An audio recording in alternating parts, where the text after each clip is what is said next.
श्री स्वामी समर्थ सर्वांना पुन्हा एकदा तुमच्या सर्वांचं अगदी मनापासून माझ्या या यूट्यूब चॅनलमध्ये स्वागत आहे. तर ताईंनो, मकर संक्रांती 2026मध्ये 14 जानेवारीला आहे. तर या दिवशी सूर्य शनीच्या मकर राशीत प्रवेश करणार असून 23 वर्षांनंतर सूर्य शनीचा हा महासंयोग जुळून येत आहे, ज्यामुळे काही राशींना लाभ होणार आहे. तर भोगी हा संक्रांतीच्या आदल्या दिवशी असतो आणि संक्रांतीच्या निमित्ताने तिळगुळ देणे, बोरनान, सुगडपूजन, हळदी कुंकू साजरे केले जातात, जेणेकरून नवीन वर्षाची सुरुवात ही शुभ होईल. तर यंदा मकर संक्रांती ही 14 जानेवारीला आहे. 14 जानेवारी 2026ला सूर्यदेव हे धनु राशीतून मकर राशीत प्रवेश करतील. याला सूर्य संक्रमण म्हणतात, ज्यामुळे उत्तरायण हे सुरू होते आणि सूर्य आणि शनीचा महासंयोग हा 23 वर्षांनी सूर्य आणि शनी एकाच राशीत म्हणजे मकर येत असल्यामुळे हा योग हा महत्त्वाचा योग मानला जातो. या योगामुळे काही राशींचं भाग्य हे उजळणार आहे. यंदा सूर्य आणि शनीचा दुर्मिळ महासंयोग होत आहे. हा योग हा 23 वर्षांनंतर येणारा हा विशेष संयोग आहे, जो काही राशींनाच सौभाग्य आणि यश देईल. ज्यांची राशी या तिन्ही राशींमध्ये येत नाही, त्यांनी या दिवशी विशेष अशी काळजी घ्यावी. 14 जानेवारी रोजी तयार होणारा हा संयोग हा दर 23 वर्षांनी एकदाच होतो. या दिवशी केलेल्या ज्या काही धार्मिक विधी आणि उपासना असतात, तर त्या उपासनेचे परिणाम हे इतर दिवसांपेक्षा कितीतरी अनेक पटीने हे जास्त मानले जातात.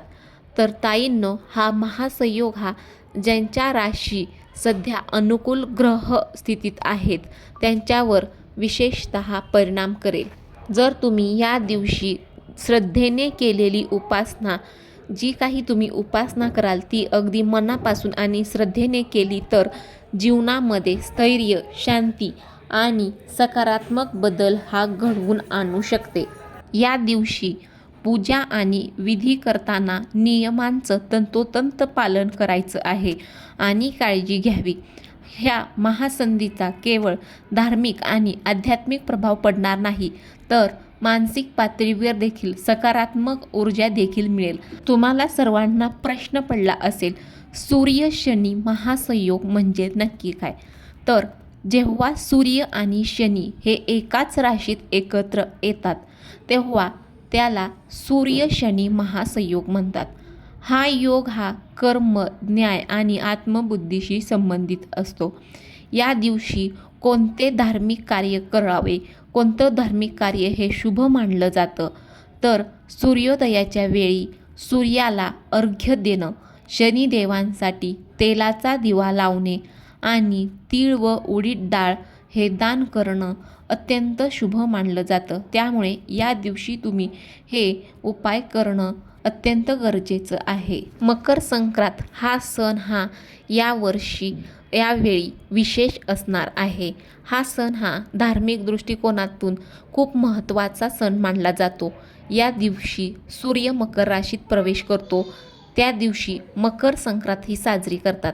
हा सण हा नवीन ऊर्जा, उज्ज्वल भविष्य आणि समृद्धीचं प्रतीक मानला जातो. या दिवशी सूर्यदेवाची पूजा करणं आणि दान करणं याला विशेष आणि खूप जास्त असं महत्त्व आहे. तर यंदा मकर संक्रांत ही 14 जानेवारीला आहे. तर यंदा मकर संक्रांतीला 23 वर्षांनंतर सूर्य शनी महासंयोग हा बनतोय, जो 3 राशींना हा सौभाग्य देईल. तर त्या 3 राशी कोणत्या आहेत? तर यंदा संक्रांतीचा दिवस हा 14 जानेवारी 2026ला साजरा केला जाणार आहे. तर यंदा सूर्य आणि शनीचा दुर्मिळ महासंयोग होत आहे. तर 23 वर्षांनंतर येणारा हा विशेष संयोग आहे, जो की काही राशींनाच सौभाग्य आणि यश हे देणार आहे. तर त्या राशी कोणत्या आहेत? तर 14 जानेवारी 2026 रोजी तयार होणारा हा संयोग दर 23 वर्षांनी एकदाच होतो. या दिवशी केलेल्या ज्या काही धार्मिक विधी आणि उपासना आहेत, तर त्या धार्मिक विधींचे आणि उपासनेचे परिणाम हे इतर दिवसांपेक्षा कितीतरी पटीने जास्त मानले जातात.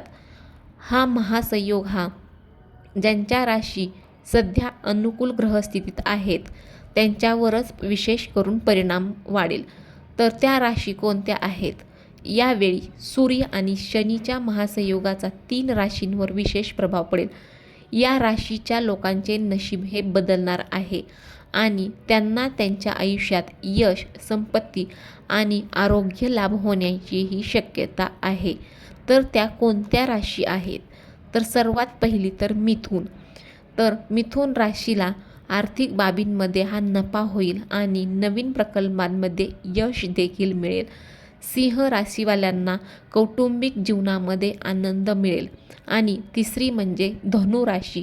तर शिक्षण आणि गुंतवणुकीच्या बाबतीत नफा आणि आरोग्य देखील ह्यांचं सुधारेल.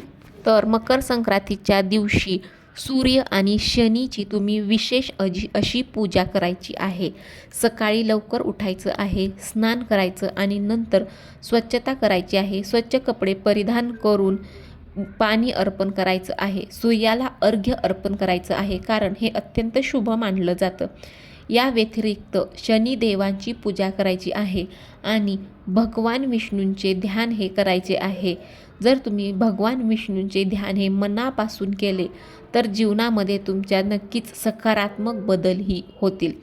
या दिवशी उपवास करायचा आहे आणि दानधर्म देखील करायचं आहे. या दिवशी गरीब आणि गरजूंना दान करायचं आहे. जर तुम्ही विशेष करून गरीब आणि गरजू लोकांना दान केलं तर तुम्हाला हा विशेष लाभ होईल. या दिवशी ज्यांची राशी या तिन्ही राशींमध्ये येत नाही त्यांनी या दिवशी विशेष काळजी घ्यावी. त्यांनी पूजा आणि विधी करताना नियमांचं तंतोतंत पालन करावे आणि काळजी घ्यावी. या महासंधीचा हा धार्मिक आणि आध्यात्मिक प्रभाव पडेल. तर सकारात्मक ऊर्जा देखील मिळेल आणि कुटुंबामध्ये सुसंवाद वाढवण्यासाठी, नातेसंबंध सुधारण्यासाठी आणि एखाद्याच्या कार्यक्षेत्रात यश मिळवण्यासाठी देखील हा अत्यंत शुभ काळ मानला जातो. तर बघा ताईंनो आणि दादांनो, 23 वर्षांनी होणारा हा सूर्य शनीचा महासंयोग आहे. त्यामुळे या दिवशी तुम्ही ज्या काही विधी किंवा ज्या काही उपासना कराल तर त्याला खूप जास्त महत्त्व आहे. त्याचा लाभ हा कितीतरी पटीने जास्त होईल. जर का तुम्हाला व्हिडिओमधील माहितीपूर्ण वाटली असेल तर व्हिडिओला नक्की लाईक करा, शेअर करा आणि चॅनलला देखील सबस्क्राईब करा. श्री स्वामी समर्थ.